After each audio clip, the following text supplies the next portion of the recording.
Donc, on continue avec l'application pratique de la systémie en séance, mais rappelez-vous, hein, c'est pas une méthode à proprement parler, c'est vraiment une philosophie, c'est vraiment euh, une manière de regarder, de voir les choses. D'accord? Il faut partir du principe que quand quelqu'un rentre dans votre cabinet, il n'est pas seul. Et j'allais dire, au bout d'un moment, vous allez voir que très rapidement, vous allez voir qui rentre dans votre cabinet.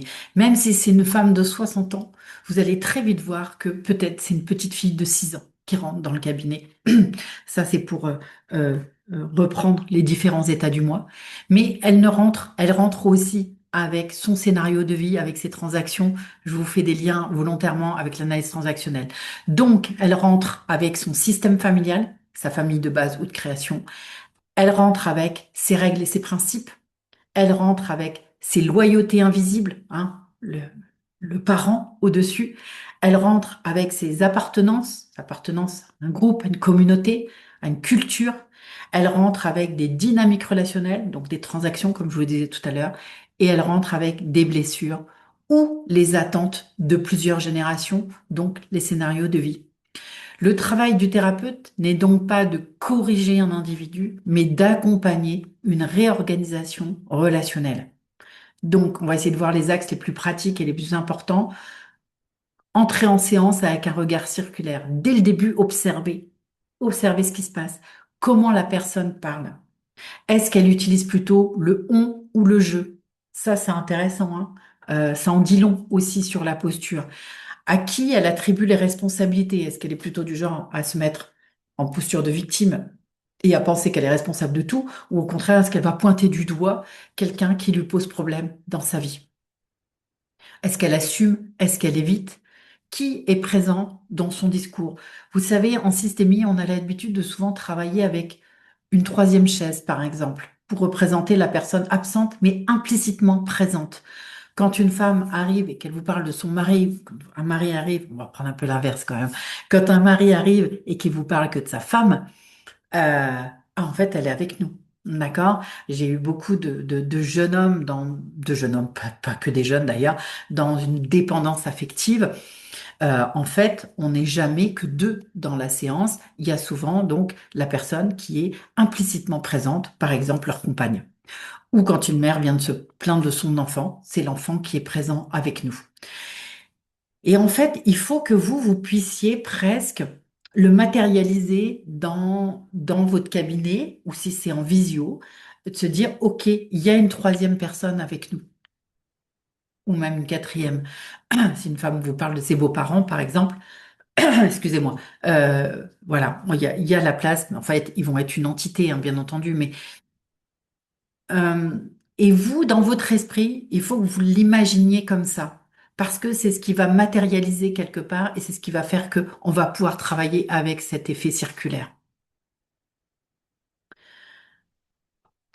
Par exemple, une personne vous dit, ah, en ce moment, on a du mal à se comprendre, on n'arrive plus à se parler. En fait, le thérapeute classique va demander, et vous, comment vous vous sentez? Alors que le systémicien, lui, va dire, OK, on a déjà la personne et on a le couple dans la pièce, la relation de couple. D'accord? Parce que la relation est le symbole de la problématique. Euh, donc, il va dire tout simplement à la personne, quand vous dites on, qui est inclus dedans? C'est qui on? Comment se répartissent les rôles dans ce on?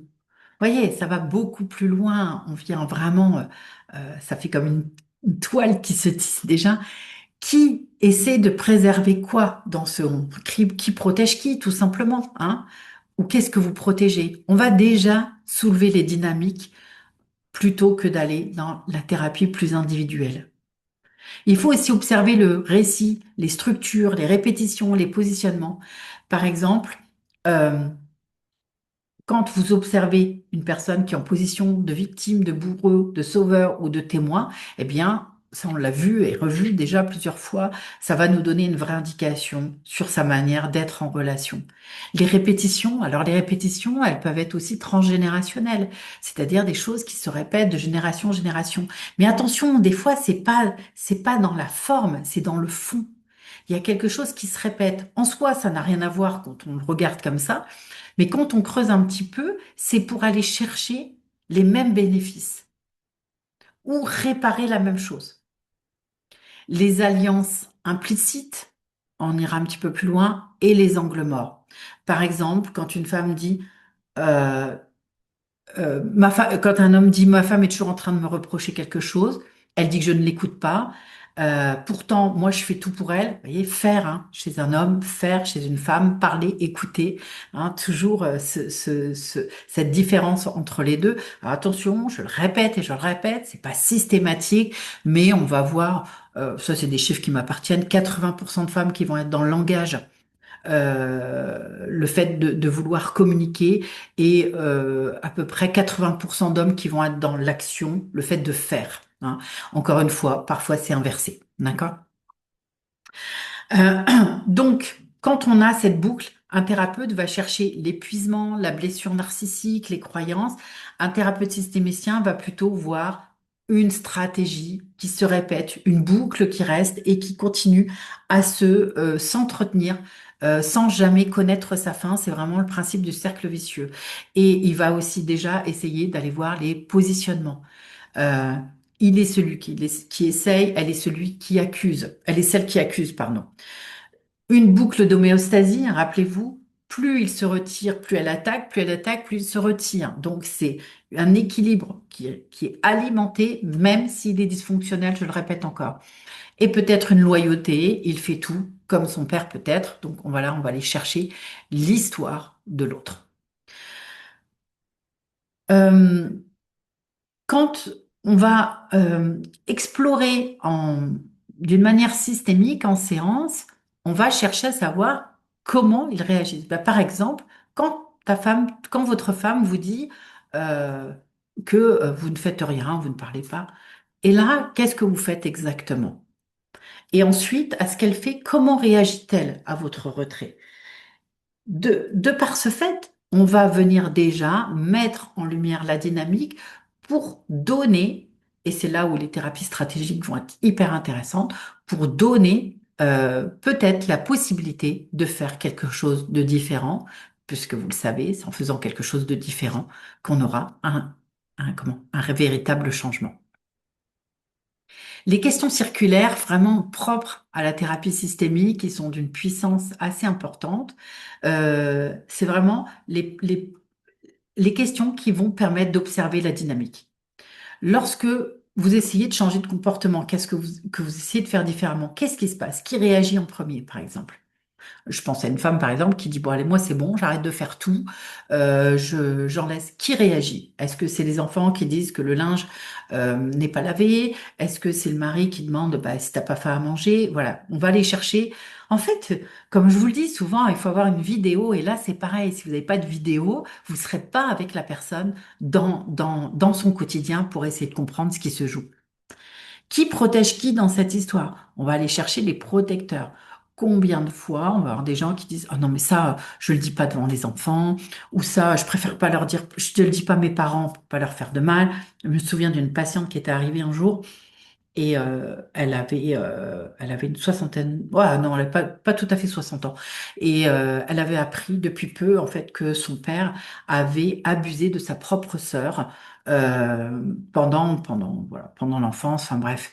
Et du coup, forcément, ça change toute l'identité du père, ce père qu'elle adorait et elle me dit, je peux pas en parler à ma fille parce que j'ai peur de lui faire du mal. Et bon, vous savez, hein, le principe des non-dits, de cacher des choses, c'est jamais bon. Et vraiment, on a travaillé sur qu'elle puisse, à un moment donné, dire les choses, même à son propre frère. Et elle a pu enfin se libérer.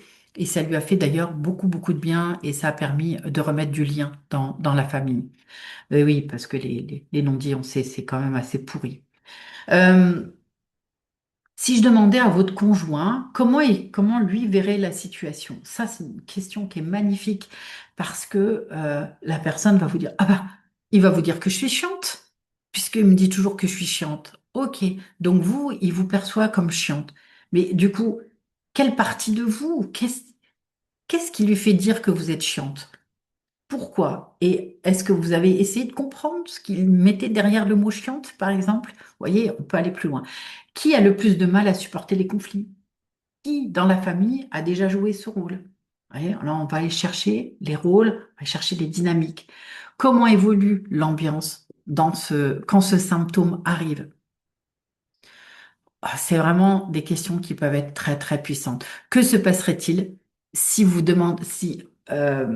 ce que tu demandes arrive réellement? Qui serait déstabilisé? C'est-à-dire que s'il y avait un changement, qu'est-ce qui se passerait vraiment? Qui en aurait les bénéfices et qui ne serait pas qui peut-être serait lésé, pardon, par rapport à ça. Donc, ces questions-là, elles dérigidifient le système mental. Voilà. C'est un mot qui est franchement imprononçable. Je pense qu'il n'existe même pas d'ailleurs. La preuve, c'est qu'il est souligné en rouge. Les recadrages stratégiques qui viennent de Václavic, de Allais et de la thérapie stratégique du MRI, ils permettent de transformer la lecture du problème. Une femme dit par exemple, je suis trop émotive, je fais des crises d'angoisse, c'est ridicule. On peut recadrer et si cette angoisse exprimait quelque chose que personne d'autre n'arrive à dire dans votre couple. En fait, on va donner de la valeur aux symptômes en lui disant mais c'est pas identitaire, cette angoisse. C'est peut-être tout simplement un message. C'est peut-être simplement quelque chose qui vient faire sens, qui a besoin d'être exprimé. Et au contraire, peut-être qu'on peut valoriser en disant, mais quel courage de laisser émerger cette angoisse qui vient montrer qu'il y a une problématique dans la relation, dans la communication du couple. La honte devient sens, la patiente cesse de se battre contre elle-même et finalement, elle va peut-être se dire, OK, il se passe quelque chose en moi qui vient dire quelque chose. Et ça, c'est très courant, encore une fois, d'avoir des gens qui n'ont pas conscience que leur symptôme est un message. C'est une indication. En aucun cas, c'est une identité ou une pathologie. Voilà. Je m'égare. Lire le système fantôme présent dans la séance. Alors, même en individuel, on a l'impression qu'il y a d'autres personnes dans la pièce, je vous l'ai dit au départ. Et les exemples les plus courants que vous allez ressentir, c'est par exemple la mère qui flotte dans le discours. Tout s'organise autour d'elle. Là, vous pouvez avoir différentes personnes, mais on sait qu'il y a un pilier et ce pilier, il est là dans la pièce. Le conjoint surveille la consultation même s'il n'est pas là physiquement. C'est-à-dire que un conjoint qui a peur peut-être de l'ouverture d'esprit de sa compagne, qui quand elle rentre, alors comment c'est passé? Qu'est-ce qu'elle t'a dit? Vous avez parlé de moi? Alors ça, on va le retrouver beaucoup dans les relations toxiques et notamment les relations d'emprise où il y a une surveillance du conjoint. Je l'ai pas rencontré tant que ça, j'avoue. Je crois pas en tous les cas. Ou alors je l'ai pas perçu, mais je me souviens pas l'avoir rencontré tant que ça. Les enfants qui influencent toute la posture de la cliente parce qu'elle a peur de les décevoir. Alors ça, par contre, c'est courant, hein. Des femmes qui ont peur de décevoir leurs enfants en ne leur donnant pas ce qu'ils veulent systématiquement ou en croyant que se sacrifier, c'est leur faire plaisir et c'est les aider. Alors là, vous en avez à l'appel. Là aussi, ce sont des personnes qui sont là, des enfants qui plus ou moins tyranniques d'ailleurs, pas forcément, qui vont du coup prendre toute la place dans des séances. Le système d'origine qui impose ses règles. Chez nous, on se plaint pas. Donc là, on va plutôt avoir les loyautés qui vont ressortir. Alors, on peut utiliser, j'ai l'impression que votre mère est un personnage important dans ce que vous vivez en ce moment. Comment serait-elle présente dans une telle situation? C'est-à-dire que plutôt que s'opposer, on peut venir rapporter cette espèce de figure qui finalement a déjà de l'emprise sur la façon de fonctionner. Il faut savoir que les gens en fait fonctionnent et continuent à actionner les discours des parents, mais c'est eux qui ont pris le relais. Mais ils sont toujours en lien. avec la famille. Je pense à quelqu'un, par exemple, qui serait un peu en burn-out, qui continue à s'acharner, s'acharner, s'acharner. Et finalement, on entend au travers de ça, c'est le père qui disait, ben, faut travailler plus, faut toujours en faire plus, de toute façon, c'est jamais assez. Et en fait, elle devient le porte-parole. Et on peut, par ce fait, aller chercher, ok, mais votre père qui voulait toujours en faire plus, et là, dans ce que vous vivez, comment il serait présent? Comment il vous aiderait? Qu'est-ce qu'il vous dirait de cette situation? Bah, peut-être que ça serait, il me dirait qu'il faut pas se reposer sur ses lauriers, qu'il faut pas s'écouter, qu'il faut avancer, qu'il faut arrêter de se poser trop de questions. Et c'est là, au bout d'un moment, on peut aller vers le détachement en proposant à la personne, et ok, et vous? Est-ce que vous êtes d'accord encore avec ça? Est-ce que vous êtes d'accord de porter ça? Est-ce que, au travers de ce que vous observez là maintenant, dans votre état physique et psychique, c'est quelque chose qui a encore du sens dans votre vie? Voilà, là, c'est un excellent recadrage. Euh, Bien entendu, il faut aller vers les co-résonances de ce que vous allez ressentir en systémie. Ce que vous ressentez est un message. D'accord? Si vous vous sentez écrasé, c'est peut-être que la cliente porte trop. Si vous vous sentez épuisé, c'est que le système est à bout de souffle. Si vous vous sentez irrité, c'est que l'irritation d'une figure familiale s'exprime à travers ce système. Si vous vous sentez impuissant, c'est que le système est bloqué. Donc, allez chercher en vous ce qui se passe dans la séance. Moi, je le ressens très fortement en général, c'est là. Euh, effectivement, cette sensation d'impuissance, je l'ai vécue encore il y a pas longtemps avec une femme qui s'est séparée de son conjoint, mais euh, je pense que s'il n'est pas étiqueté, mais on n'est pas loin du pervers narcissique. Et en fait, elle raconte des fois, ah ben là, il m'a encore pris ça. On a déménagé, moi je suis chez moi et il est venu et il a pris déjà qu'il m'a pris tous les meubles. Et puis là, alors que on avait deux aspirateurs, il est venu chercher le deuxième. Et là, l'envie à ce moment-là, c'est de se dire, mais pourquoi vous vous laissez faire? Pourquoi vous continuez? Pourquoi vous laissez autant vous écraser? Et en fait, souvent, enfin, moi, ce qui me concerne, je vous invite à observer pour vous, c'est de sentir ici une espèce de poids, et c'est vraiment le poids de l'impuissance. Et si on rentre dans, mais pourquoi vous laissez faire? Pourquoi? En fait, on n'est plus thérapeute, on est déjà engagé. Et il va falloir l'amener progressivement à lui dire, OK, donc vous êtes d'accord avec ça? Non, non, non.